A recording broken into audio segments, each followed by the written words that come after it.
तर मला खूप जण असे कमेंट टाकतात बरं का, की ताई तुम्ही केसाचा लुक का नाही करत, केसाचा लुक तुम्ही ते हेअरस्टाईल का नाहीत करत, तुम्ही वेगवेगळी समजा ते नाही का वेणे वगैरे वगैरे वेगवेगळे डिझाईन का नाही करत आहे. तर भावना बहिणं सांगायची एक गोष्ट की मला आहे ना नाही आवडत आहे असं हे करणं. मला असं साधं सोपंच असं एक बुचडा आपला छानपैकी. आणि हे जे म्हणता ना तुम्ही हे सकाळी मी कापलेले आहेत केस, तर कसे दिसायलाच होय.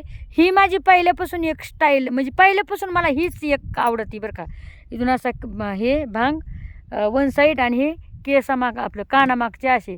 तर ही माझी आहे ना पहिल्यापासून एक माझी एक आवडती एक स्टाईल आहे, हेअरस्टाईल आहे केसाची, जी की बरेच आता किती 4-5 वर्ष 7-8 वर्ष झालं मी काय कापलीच नाही. पण मग अशी ध्यान आलं होतं, तर मग मला चला आता गाड्या कापतेच गाड्या आहे की नाही.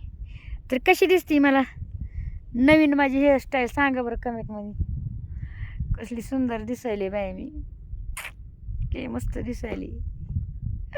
ग तुझा जगा ग वाऱ्यावरती डुलतो तुझा जगा ग वाऱ्यावरती डुलतो.